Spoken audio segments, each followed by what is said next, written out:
Is my eyes deceiving me? Or am I looking at Jude Bellingham in the squad list for tomorrow's game against Marseille? What? And wait, am I seeing Camavinga as well? Bro, I'm gonna tell you, I'm gonna be so real with you guys. I was celebrating my birthday. I'm becoming 18 years old, you know what I mean? Turning 18, big 18. But I saw this. I'm like, bun my birthday, bun the gift, bun the cake, bun the gift, bun the celebration, bun everything. Let me go home and let me record this video because I want to express my happiness. It's my birthday, but I'm more happy about this right here. Jude Bellingham is finally back with Real Madrid. Eduardo Camavinga is finally back for Real Madrid. But most importantly, Real Madrid is finally back in the Champions League. El Champion.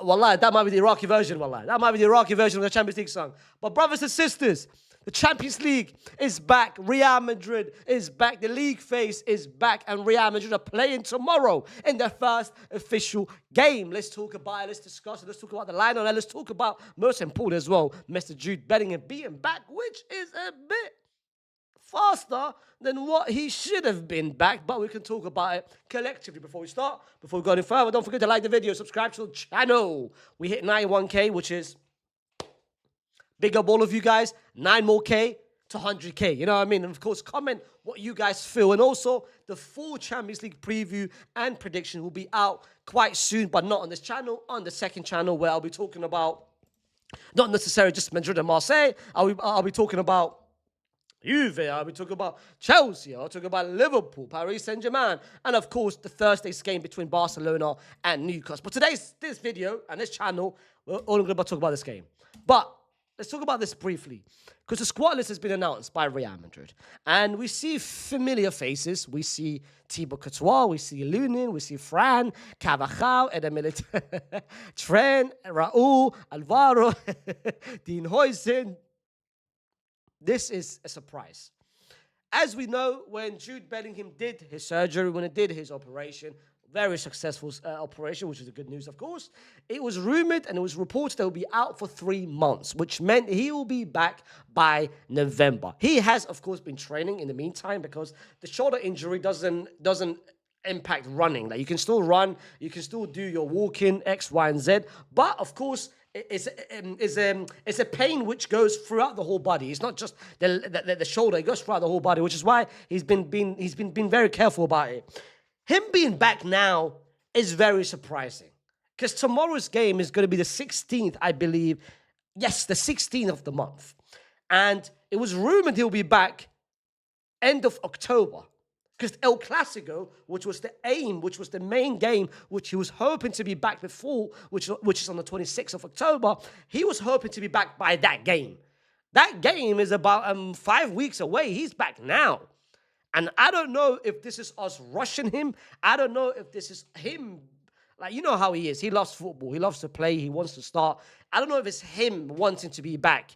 I'm just hoping we are being very careful and we are making the right decision, and we are only going to play him if he's 100% fit. I've seen this happen before. I've seen this. You can go back to last season, the year before, the year before, the year before. There's been so many examples over the past decade that we have got the habit of bringing players back quicker than expected. And it affects them, it affects their injury, and it means that they will be out with in the sidelines with a much bigger injury. I hope that's not the case with Jude Bellingham. I hope he only plays if he's fully 100%, and not because we feel like we should play him. Because look at it. We've played 4 games. We've got 12 points. We've done well without him. Yes, he needs to come back, and he's important to our team. He's important to the system. But I hope we don't rush him for the sake of rushing him, because when he comes back, he gets injured, and he's out for much longer. We don't want that. We don't want that. So him being back is good news, but I'm also being skeptical and seeing he's not going to start. He's not going to start tomorrow's game. I'm 500% sure. If he starts tomorrow, I'm deleting my channel. I'm deleting my channel if he starts tomorrow. He's not starting tomorrow. I think we're going to see him on the bench. Maybe a cameo. Maybe the next La Liga game against Espanyol, a cameo. I think the first game he will start. Maybe they might be looking at Atleti. They might be looking at the game against Atleti at Wanda and say, you know what? maybe that's the game he might start. But then again, you're playing him against Atleti. Again, this is all speculation at this point. I'm just happy he's back, but I'm a bit skeptical, hoping he doesn't start any in the next couple of games. Maybe in October, the Juve game, maybe. Our third champ, not against Kyra, our third Champions League game. But another person who's also back is, of course, Mr. Eduardo Camavinga. Eduardo being back is massive. Like, you guys know how important he will be to this team. We've seen, of course, Sabaya starting. We've seen Chemeni there, who's been pivotal. Arda Güller's been starting. Fedi's been starting. But Camavinga adds a complete different element, in my opinion. He added a different dynamic to that midfield, something that the others don't have. I think he's a very unique profile, and it's very important that he's back. I don't think he's going to start either. So, my predicted lineup and what Marca and all the Spanish reports are saying, that this will be Real Madrid's lineup with Thibaut Courtois being back. Of course, Trent is there, Eder Militao is there, Dean Huijsen is there, Alvaro is there. So the back line is the same. Trent is, of course, comes back into the starting 11 after Carvajal started the previous game. Fede Valverde is also back into the starting 11. Chemeni, of course, being pivotal is there. Arda Güler, I think, is going to be a three-man midfield. Vini starts, of course. Mbappe against a French team. I'm going to talk about storylines and matchups because Marseille's team is actually very good. And lastly, but not least, we've got Franco Mastatuna starting. And this one is between two players. It's between Brahim, it's between Franco. I think Xabi Alonso's made it clear he doesn't want to play Rodrigo on the right-hand side, that Rodrigo would only play on the left if he was to rotate with Vini Jr. So Franco is not back in the starting 11. I do expect Franco to start. I think the lineup that I'm seeing right now is what I'm expecting as well, and what I kind of had predicted before today and before yesterday. I felt like Franco was going to be starting after what Brahim, the stinker that he dropped the other day. Trent was going to start again after Carvajal played about 80 minutes. Fede was, of course, going to be back into the starting 11. And Dean Huijsen, of course, he's going to be suspended for the next La Liga game. But apparently, we're going to overturn that, which we should, because 100% that wasn't a red card. So I think this is the starting 11 that we're going to have for tomorrow's game. In terms of Marseille's starting 11, they've got a very good team. Of course, Rulli, who we remember from Sociedad, Murillo, we remember as well. Pavard, Naif Aguero, who's been very good at Marseille, and of course, coming from West Ham. Emerson Royal, another addition from West Ham. Then they've got Højbjerg and El Capitan. I think he's the captain. Kondogbia, of course, they've got Weah, which they bought from Juve, if I'm not mistaken. Nade, who's a new player, which they have. Greenwood, and of course, Aubameyang up front. This is a good team. They've got good pieces that can hurt the team. Weah and, of course, Greenwood on both flank are very quick players. Aubameyang, we all know about him. He's very quick as well. And they've got the physicality of apologies of Højbjerg and Kondogbia. And, of course, the backline is pretty good. I don't expect, because a team managed by De Zerbi, they're not going to come away from home and defend. I don't expect them to defend at all. I do expect them to pretty much find their chances, pick their moments and start attacking. I don't think it's going to be a low block or third block or fifth block. I think they're going to attack a lot at tomorrow's game. That's why tomorrow's game is going to be massive, because we need to start the Champions League on a good note. We all remember what happened last season. Do you guys know what happened last? You all remember what happened last season? All of you guys? We all know, fam. 4 games, we had 3 points. We won the first game against Dortmund, where we came back, we were losing 2-0. The second game, we lost against Lille. The third game, we lost against Milan. No, it was the other way around. No, apologies. We lost the first game against Milan. We lost the second game against... No, it was... which one is it? Was it Dortmund first or Dortmund third? Because I remember we had 3 points of the 4 games. I think it was... No, it was Dortmund. Yes. It was Dortmund, because after the Dortmund game, we thought Vini was going to win the Ballon d'Or, because that was still in September. Yeah. It was Dortmund after 3 points. Then we lost against Lille. Then we lost against Milan. And then we lost against Liverpool. So we lost 3 games in a bounce. So after 4 games, we had 3 points. And that's why the league phase, we finished in the playoffs.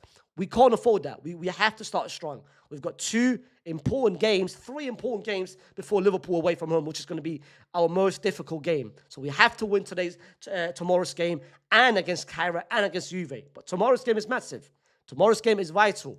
And I'm seeing matchups. I'm seeing Vini against Murillo. That's a great matchup. I'm seeing Mbappe against a French club. He loved the scoring against Marseille when he was at Paris Saint-Germain, against Pavard and Nayef Aguirre. We've seen Arda Güler. The midfield is going to be interesting because it's going to be Arda, Fede, and Tchouameni against, of course, Højbjerg, Konobek, and Nadir. So it's going to be a very interesting. I'm looking forward to Trent against Weah and Carreras against Greenwood.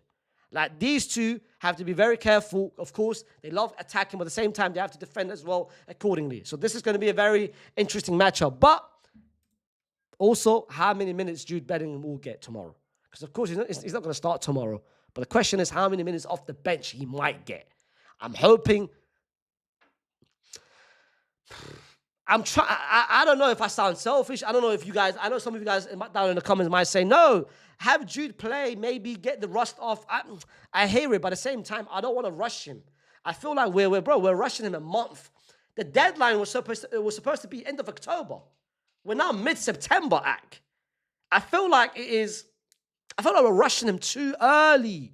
Too early, bro. That's why I hope he doesn't get any minutes tomorrow. And Kama, I want him to get minutes. Kama, I want him to come off the bench. But the one thing I'm looking forward to Kama coming off the bench and getting his minutes is who he is going to be taking the minutes over. Is it Tchouameni? Like, does Xabi Alonso look at Camavinga as only a Tchouameni replacement? The same way he looks at Rodrigo. Like, Rodrigo at the moment is only a Vinny rotation. Does he look at Camavinga as the same as Tchouameni? Like, does he look at Camavinga as only a Tchouameni rotation? Or does he see Camavinga playing the 8 position, the Arda Güler position, or the Fede Valverde position? I hope he doesn't restrict and limit Camavinga as only a 6. I would want Camavinga to play other different positions, 6 or 8. That's what I'm hoping. So let's see if Camavinga does come off the bench tomorrow. Who is he going to take? Which position is he going to take? The 6th position or the 8th position? But my prediction for tomorrow's game, I am expecting Madrid to win. Is at home, Champions League nights. You already know what time it is. And I hope we can continue our run. We've won 4 games on the bounce. Let's make it 5 out of 5. Let's keep a clean sheet as well. And I think we're going to win tomorrow's game. I'm going to go with, at the moment, I've been right with every prediction. Every time I've said Madrid to win, I've been right every single time. Yes, so I'm 4 out of 4. Start the season. It's going to be 5. I'm sure Madrid was going to win. But let me finally get my correct scoreline. I always mix up the scoreline. I always say we're going to win big. We don't. And last game I said 2-1. Yeah, come on, baby. I said 2-1 yesterday against Sociedad. So I'm right. I got one right. One correct scoreline. I'm going to go with today's Marseille's game. I'm going to go with 3-1. 3-1 Real Madrid. And I think Mbappe is going to score a brace. Mbappe is going to score a brace. And I think Rodrigo's going to come off the bench and score a goal as well. I think Rodrigo needs to come off. Rodrigo needs to come on the bench, bro. Like, it's just me. I would want Rodrigo to play that position. I don't know if I'm the only one that shares the same opinion, but I would want Rodrigo to start on the right. Like, brother, we've seen Frank on the right. We've seen Brahim on the right. She might as well just give Rodrigo one chance on the right and see how it is. It's a different system. It's a different system. It's a different way. Maybe you can tell him what you want, what you expect from him, and I think he will deliver better than what Frank and Brahim has done so far. That's just my needs. My needs. Please, bro. Just play him on the right one game and see what he does. Because if you are going to tell him it's only a rotation to Vinny, Vinny is not going to be rotating anytime soon. Like, you did it one time. You ain't going to rotate Vinny every single week. And I want to see Rodrigo. Like, Rodrigo's such a great player. It's like I feel like it's not right to keep him on the bench, fam, and only to a rotation with Vinny and Vinny only. Like, play him on the right, just one game in this new system. Come on, bro. And he's got Trent behind him as well. Like, it's perfect. Damn. But like I said, listen, big game tomorrow. Big game. Of course, big returns. So let's see what happens tomorrow. Put down in the comments what you guys make of tomorrow's game, your predicted lineup, your expected lineup, your prediction in terms of the scoreline, and what are your thoughts of Jude and Camavinga, but most importantly, Jude Bellingham being back a month earlier than expected. Do you want him to get any sort of minutes for tomorrow, or are you happy for him just to be on the bench for this game and next game, and when do you want him to come back? Before I end it, don't forget to like the video, subscribe to the channel, and I'll see you tomorrow, an hour before Real Madrid Marseille watch along. Peace.